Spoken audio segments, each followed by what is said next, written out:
Τελευταία μέρα Punta del Diablo, τελευταία μέρα Ουρουγουάη. Τι έχεις να πεις? Έχω να δηλώσω ότι θα μου λείψει αυτό το μέρος. Είναι πολύ όμορφο το τοπίο. Punta del Diablo είναι λίγο σαν το Τσάκο, θα έλεγα, στην Παραγουάη. Λίγο σαν έρημος. Δείτε εδώ σπίτια, έτσι. Πραγματικά είναι να παθαίνεις την πλάκα σου με το πώς κάθε άνθρωπος έχει πάει και έχει χτίσει με λίγο ξύλο, με μια ψάθα, με καμιά λαμαρίνα ίσως και με φυσικά πολύ μεράκι, γιατί είναι πολύ ιδιαίτερα τα σπίτια. Το καθένα έχει την νότα του. Έχει πάει και έχει χτίσει καθένα στο σπίτι του και πραγματικά αισθάνεσαι ότι είναι τόσο αραιά. Τα σπίτια μεταξύ τους έχουν αποστάσεις, αλλά ταυτόχρονα έχουμε πολύ φύση, είναι ήσυχα. Δεν ξέρω, πραγματικά νιώθω ότι έχουν βρει μια ισορροπία εδώ οι άνθρωποι, τόσο μεταξύ τους, όσο με τη φύση, γιατί έχουμε θάλασσα ίσια μπροστά, εδώ πυκνή βλάστηση και ταυτόχρονα χωματόδρομο και έτσι λίγο, δεν ξέρω, υπάρχει ένα ύφος ότι είμαστε σε μια έρημο, που ταυτόχρονα όμως είναι και μια μικρή όαση, που οι άνθρωποι έχουν χτίσει εδώ τα σπίτια τους και είναι δίπλα στην παραλία και απολαμβάνουν τις διακοπές τους. Γιατί να το πούμε και αυτό, δεν είναι τόσο μόνιμοι κάτοικοι όσο άνθρωποι που έρχονται εδώ για διακοπές. Από ό,τι έχω καταλάβει, βέβαια, τα σπίτια είναι και λιγάκι οικολογικά. Πολλά από αυτά είναι χτισμένα με ξύλο. Στο δικό μας το σπίτι συγκεκριμένα η τουαλέτα μας είναι οικολογική, το οποίο σημαίνει ότι δεν έχει αποχέτευση. Στεγνή τουαλέτα την αποκάλεσε ο ιδιοκτήτης. Και γενικότερα στο προηγούμενο μέρος που ήμασταν δεν είχε ρεύμα για να φορτίσουμε τα κινητά μας. Αυτό ήταν στο Κάμπο Πολώνιο, στο βέβαια. Πολώνιο και αναγκαζόμασταν κάθε μέρα να πηγαίνουμε με τα φορτιστήρια μας σε ένα εστιατόριο, το μοναδικό που είχε γεννήτρια. Είχε γεννήτρια, ρωτήσαμε σε μερικά άλλα και δεν ήταν πολύ πρόθυμοι να μας τα φορτίσουν. Γιατί ήταν με ηλιακά πάνελ αυτή, ήταν ουσιαστικά δύσκολο για αυτούς να μοιραστούν το ρεύμα με κάθε άνθρωπο που πήγαινε εκεί, ας πούμε, να φάει και να πιει στο εστιατόριό του. Έτσι ήταν λίγο δύσκολο στο Κάμπο Πολώνιο, αλλά εδώ έχουμε ρεύμα. Εδώ έχουμε ρεύμα, έχουμε νερό και αυτό που ήθελα να πω είναι ότι τα εκτίμησα πολύ περισσότερο. Ακόμα τελευταία μέρα σε αυτό το μέρος, μετά από 3 μέρες που είμαστε εδώ, δεν έχω πιστέψει ακόμα ότι έχουμε ρεύμα και νερό. Κάθε φορά που ανοίγω τη βρύση λέω αχ, τι ωραία, πόσο εύκολη είναι η ζωή μου τώρα που έχω το νερό και που απλά μπορώ να φορτίσω το λάπτοπ μου όποτε θέλω, χωρίς να χρειάζεται να ανησυχώ ότι θα τελειώσει η μπαταρία μου ανά πάσα στιγμή. Έτσι είναι η επαρχία της Ουρουγουάης. Είναι πολύ διαφορετική από το Μοντεβιδέο. Πολύ πιο χαλαρή ατμόσφαιρα. Το Μοντεβιδέο έχει άλλη ομορφιά, βέβαια. Συνήθως βγαίνουν οι άνθρωποι έξω και χορεύουν καντόμπε, παίζουν τύμπανα. Είναι μια μικρή πόλη σχετικά και πρωτεύουσα, το οποίο μου αρέσει. Δεν έχει τεράστιες αποστάσεις. Νομίζω είναι περίπου σαν τη Θεσσαλονίκη ή ίσως λίγο παραπάνω σε πληθυσμό. Ναι, σαν κάστρο, όντως. Το πουλάνε αυτή τη στιγμή. Εμένα αυτό που μου έκανε εντύπωση εδώ είναι ότι πολλά σπίτια απ' έξω έχουν μια πινακίδα που λέει ότι είναι ελεύθερο το σπίτι και έχουν γραμμένο τον αριθμό για να μπορέσει κάποιος να τον νοικιάσει. Δηλαδή, τι κάνουν οι άνθρωποι, έρχονται εδώ, κάνουν μια βόλτα και ψάχνουν το σπίτι που θέλουν για να το νοικιάσουν. Παλιά πώς το κάνανε οι άνθρωποι πριν το ίντερνετ, νομίζεις? Μου κάνει εντύπωση γιατί εδώ πραγματικά οι μόνιμοι κάτοικοι είναι λίγοι, αλλά γεμίζει με ανθρώπους που έρχονται από Αργεντινή, Βραζιλία, Ευρώπη και άλλα μέρη του κόσμου τέλος πάντων. Κατά κύριο λόγο όμως Αργεντινή και Βραζιλία. Έρχονται εδώ για να κάνουν σερφ πολλοί, άλλοι για να κάνουν διακοπές, να παραθερήσουν ας πούμε. Και λογικά βρίσκουν ένα σπίτι εκ των προτέρων διαδικτυακά. Δεν ξέρω, δεν μπορεί να έρθουν έτσι όλοι οικογενειακώς και να ψάχνουν. Ίσως να το κάνουν ώστε κάποιος που θα έρθει για διακοπές να σημειώσει ας πούμε τον αριθμό και να έχει έτσι μια επαφή ώστε την επόμενη φορά που θα έρθει να κλείσει απευθείας με τον ιδιοκτήτη. Αυτό το σπίτι είναι επίσης πολύ ωραίο. Και έχει τον αριθμό τηλεφώνου απ' έξω, βλέπουμε και πάλι. Μάλλον το έχω προσέξει. Έτσι το κάνουνε. Ναι. Δηλαδή δεν είναι απαραίτητο να τα κλείσεις από πριν τα σπίτια, έρχεσαι εδώ. Βέβαια και οι τιμές θα είναι ανάλογες, υποθέτω, έτσι. Ναι, φυσικά να πούμε ότι το πιο οικονομικό που έχουμε δει ως τώρα βγαίνει περίπου 32 ευρώ τη νύχτα, το μετατρέπω σε ευρώ. Είναι οι ποζάδας, δηλαδή τα μικρά ας πούμε ξενοδοχεία, με ένα απλό δωμάτιο χωρίς πολλές παροχές, θα βγουν κάπου εκεί. Εμάς βέβαια κάπου εκεί βγήκε, νομίζω 35 ευρώ το δικό μας, που είναι λίγο καλύτερο. Σαν αυτό εδώ λες? Ναι, και βασικά αυτό θα είναι πιο ακριβό. Εγώ λέω για δωμάτιο τώρα, σε ποσά, δηλαδή επειδή είδα κάποιες πινακίδες που έλεγαν απ' έξω ξεκινάνε από τα 1500 πέσος, είδα απλώς πολύ απλά ότι αυτή είναι η μετατροπή, δηλαδή το πιο οικονομικό, γιατί το ξέρω και από το Airbnb που κοιτούσαμε εμείς. Εμείς μείναμε αρκετά μακριά από την παραλία και μας βγήκε αυτή η τιμή, αλλά έχουμε ένα μικρό ας πούμε διαμερισματάκι, μια καμπάνια όπως το λένε. Υπέροχο είναι το σπίτι μας. Για 35 ευρώ περίπου, έτσι. Ξύλινο κάτω. Μπορεί να περπατήσει ξυπόλυτος, έχει άμμο στην αυλή, έχει γρασίδι. Και το καλύτερο, έχει και 2 σκύλους οι οποίοι είναι πάρα πολύ ευχάριστοι. Ναι, όντως. Η παρέα τους των σκύλων δηλαδή. Ναι, αλλά δεν ξέρω τώρα αν θα εκτοξευθούν οι τιμές σύντομα που θα έρθουν πάρα πολλοί τουρίστες εδώ για την αλλαγή της χρονιάς. Τέλος πάντων, το νέο έτος γεμίζει εδώ το μέρος. Έρχονται πάρα πολλοί, μας είπαν. Εμείς ακόμη το πετύχαμε ακριβώς πριν. Οπότε ίσως οι τιμές να είναι λίγο κάτω και ίσως να εκτοξευτούν στα ύψη. Βέβαια να πούμε ότι και τα εστιατόρια είναι ακριβά. Γενικότερα η Ουρουγουάη είναι ακριβή, αλλά εδώ πραγματικά λες, ρε παιδί μου, ας πούμε, γιατί τόσο πολύ? Δεν πρόκειται δηλαδή να φας κάτι με κάτω από 10-12 ευρώ, ας πούμε, ένα πιάτο για ένα άτομο. Δύσκολα. Ναι, οι τηγανιτές πατάτες αρχίζουν από 6 ευρώ, ας πούμε, το πιο φθηνό που μπορείς να βρεις. Ένας χυμός 5 ευρώ, ένα ποτό 7 ευρώ. Και λες, ρε παιδί μου, τι γίνεται εδώ πέρα? Η Ουρουγουάη είναι η Ουρουγουάη. Ναι. Έρχεται πολλοί κόσμος εδώ για διακοπές ταυτόχρονα.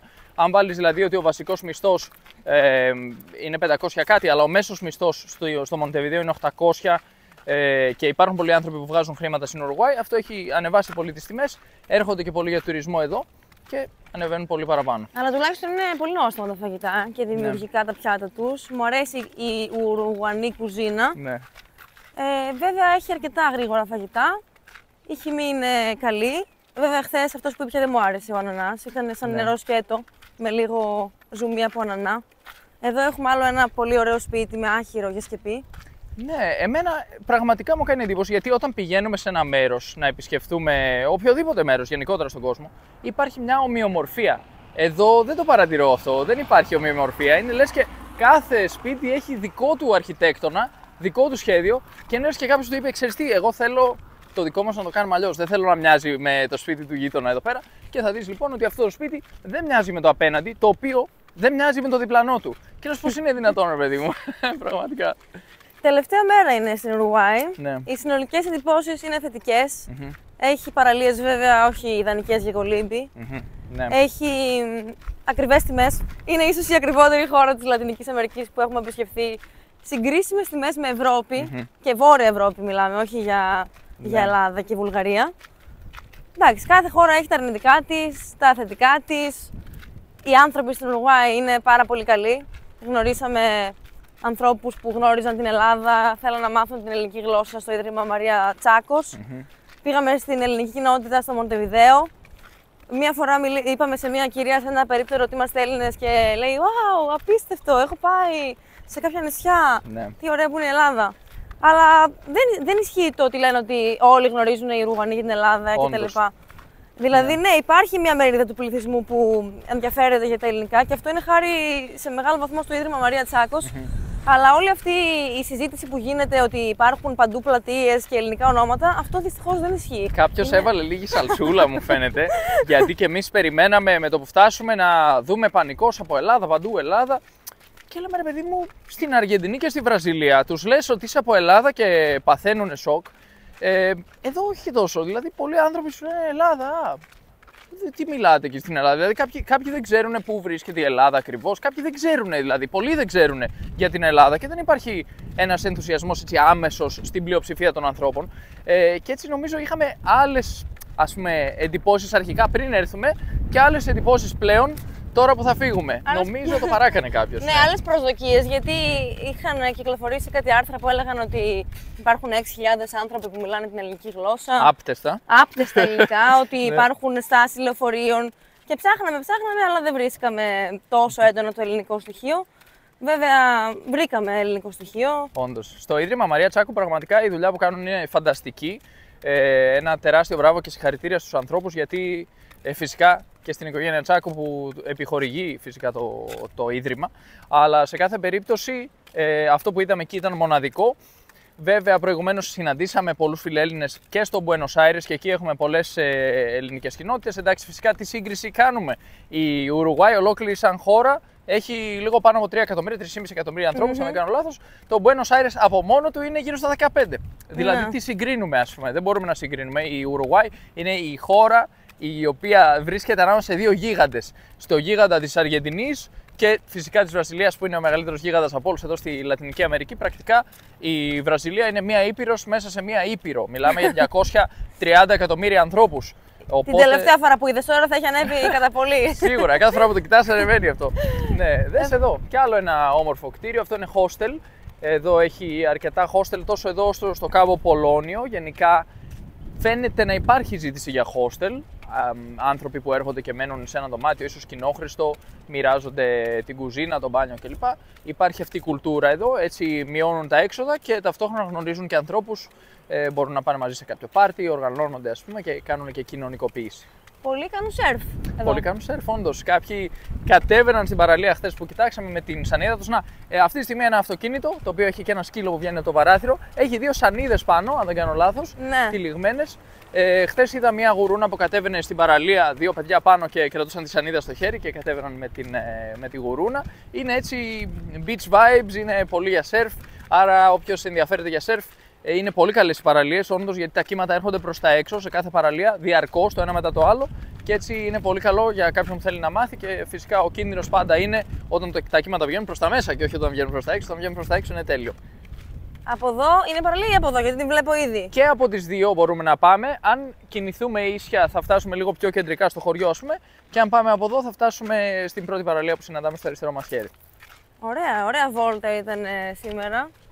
Μας αποχαιρετάει η Ουρουγουάη με καλό καιρό. Γιατί η Ουρουγουάη δεν φημίζεται για τη ζέστη της γενικότερα. Ναι, όντως, ακόμη και το καλοκαίρι η θερμοκρασία είναι σχετικά ήπια, δηλαδή μπορεί να μιλάμε κατά μέσο όρο για 27 βαθμούς Κελσίου, κάπου εκεί. Δεν είναι δηλαδή αυτό που έχουμε συνηθίσει από την Ελλάδα το καλοκαίρι που σκάς, που φτάνει ας πούμε 30 φεύγα και ζεσταίνεσαι πολύ εδώ. Έχει πάντα αυτό το αεράκι από ό,τι φαίνεται, δεν ζεσταίνεται πολύ ο κόσμος το καλοκαίρι, το οποίο μπορεί να είναι και ιδανικό για κάποιους. Πολλοί λένε, ας πούμε, δεν αντέχω αυτή τη ζέστη. Και εμείς στην Ελλάδα συχνά δεν κυκλοφορούμε το μεσημέρι. Έτσι, ενώ εδώ. Πώς δεν κυκλοφορούμε?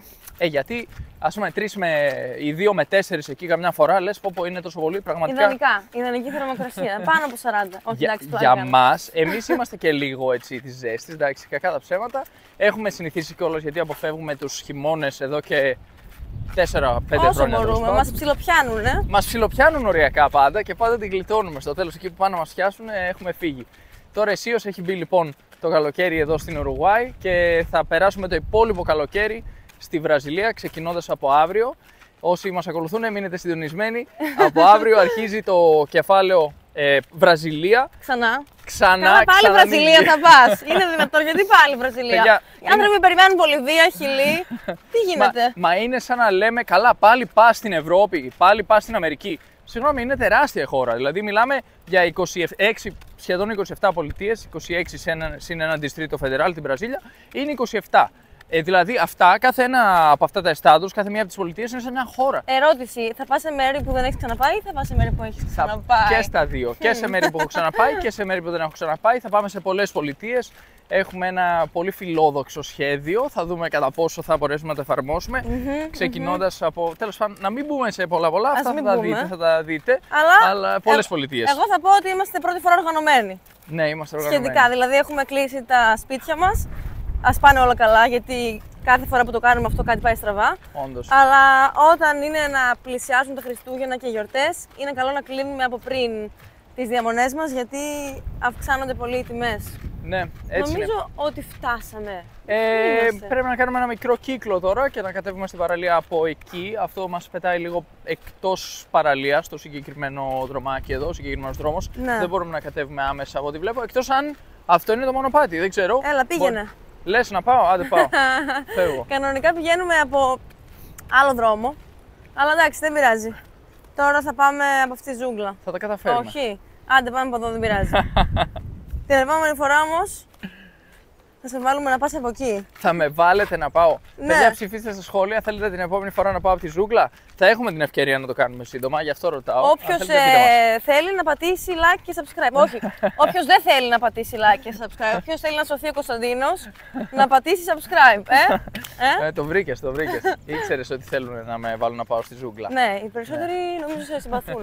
Δες εδώ κι άλλα ωραία σπιτάκια. Πάλι άλλο στυλ. Αυτά βέβαια φαίνεται όλα είναι από τον ίδιο εργολάβο, από τον ίδιο ιδιοκτήτη ενδεχομένως. Τα νοικιάζουν όλα μαζί. Μάλλον όλα μαζί. Είναι ο ίδιος ιδιοκτήτης, τα νοικιάζει το καθένα ξεχωριστά προφανώς. Φαντάζομαι αυτά θα είναι και λίγο πιο ακριβά γιατί είναι σαν μονοκατοικία, έτσι, με ζωνέτα κοντά στην παραλία σχετικά.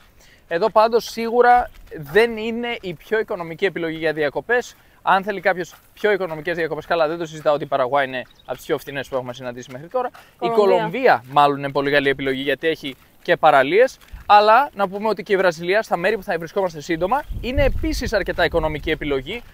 Με πάρα πολλές επιλογές όσον αφορά την παραλία, τα tour κλπ. Θα τα δείτε. Έχει πολύ μεγάλη ποικιλία η Βραζιλία από όλες τις απόψεις. Οπότε εκεί νομίζω είναι μια πολύ καλή επιλογή για κάποιον που ενδιαφέρεται να κάνει πολλά διαφορετικά πράγματα κατά τη διάρκεια του ταξιδιού του. Οπότε η Βραζιλία είναι, νομίζω, ενδεχομένως η επιλογή που μπορεί να σας δώσει πρόσβαση σε όλα. Δηλαδή έχεις θάλασσα, έχεις βουνό, έχεις λίμνη, μεγάλες πόλεις, μικρά χωριά, ερήμους, ό,τι θες. Αλλά είναι τεράστια χώρα, έτσι. Τι συγκρίνουμε τώρα. Βέβαια, κάθε χώρα έχει τη δική της μοναδική ομορφιά. Δεν χρειάζεται να κάνουμε συγκρίσεις. Η μία είναι ωραία, η άλλη δεν είναι ωραία κτλ. Αλλά ήθελα να πω και κάτι ακόμα εγώ, δείχνοντας και αυτά τα σπίτια βέβαια. Ιδιαίτερα και αυτά. Αυτό που ήθελα να πω είναι αυτό. Το subscribe δεν είναι το subscribe που πληρώνεις. Στο YouTube είναι το subscribe. Ναι. Στο Facebook είναι ένα άλλο subscribe. Δεν ζητάμε να κάνετε εκεί subscribe. Αυτό είναι επιπληρωμή και δεν χρειάζεται να το κάνετε. Εμείς όταν λέμε subscribe λέμε στο YouTube να το κάνετε. Που είναι δωρεάν, απόλυτα δωρεάν. Ένα κλικ. Ναι. Μία θερμίδα το πολύ να ξοδέψετε, τίποτα άλλο. Το λέει η Νίκη γιατί κάποιος μας έστειλε, παιδιά, κάτι για subscribe, ότι θέλει πληρωμή το subscribe ή κάτι τέτοιο. Υπάρχει ένα subscribe που το ενεργοποιήσαμε κάποια στιγμή στο Facebook και δεν μπορούμε να το κλείσουμε. Δεν ξέρω πώς να το κάνω. Πραγματικά έχω μπει, δεν μπορώ να το βρω. Γιατί να το κλείσεις, άμα θέλει κάποιος να πληρώσει. Το έχω, ναι, αλλά το έχω κρύψει τέλος πάντων. Είναι κάπου κρυμμένο, δεν ξέρω, κάποιος το βρήκε και πάτησε εκεί και έλεγε η Facebook ότι πρέπει να πληρώσει για να το κάνεις. Και μετά καταλάβαμε ότι μπορεί να υπάρχει ένα μπέρδεμα, επειδή η Νίκη λέει κάντε subscribe στο κανάλι μας κλπ. Και κάποιος μπορεί να νόμιζε ότι εννοούσαμε αυτό. Όχι, δεν εννοούμε αυτό. Εννοούμε κάντε subscribe στο YouTube, είναι ένα κουμπί. Δεν υπάρχει κάποια πληρωμή, τίποτα τέτοιο. Ωραία. Ωραία. Νομίζω φτάνουμε σιγά σιγά στην παραλία. Ναι. Αυτά τα νέα μας από αύριο Βραζιλία. Βέβαια θα τραβήξουμε και άλλα πλάνα πριν φύγουμε σήμερα. Εννοείται. Εγώ έχω και σκοπό να μπω στη θάλασσα. Δεν έχω προλάβει μέχρι στιγμής να μπω εδώ στην Punta del Diablo. Καλά, δεν είναι και ό,τι καλύτερο για μπάνιο, αλλά άμα θες να ξυπνήσεις, αδρεναλίνη, έτσι ωραίο κρύο νερό, μεγάλα κύματα που σε λούζουν κατευθείαν με το που μπεις, είναι ό,τι πρέπει. Μία κρύα βουτιά νομίζω είναι αναζωογονητική και πλησιάζω προς τη θάλασσα σιγά σιγά. Άρα τα λέμε στο επόμενο βίντεο. Πολλά χαιρετίσματα από Punta del Diablo. Γεια σας, παιδιά.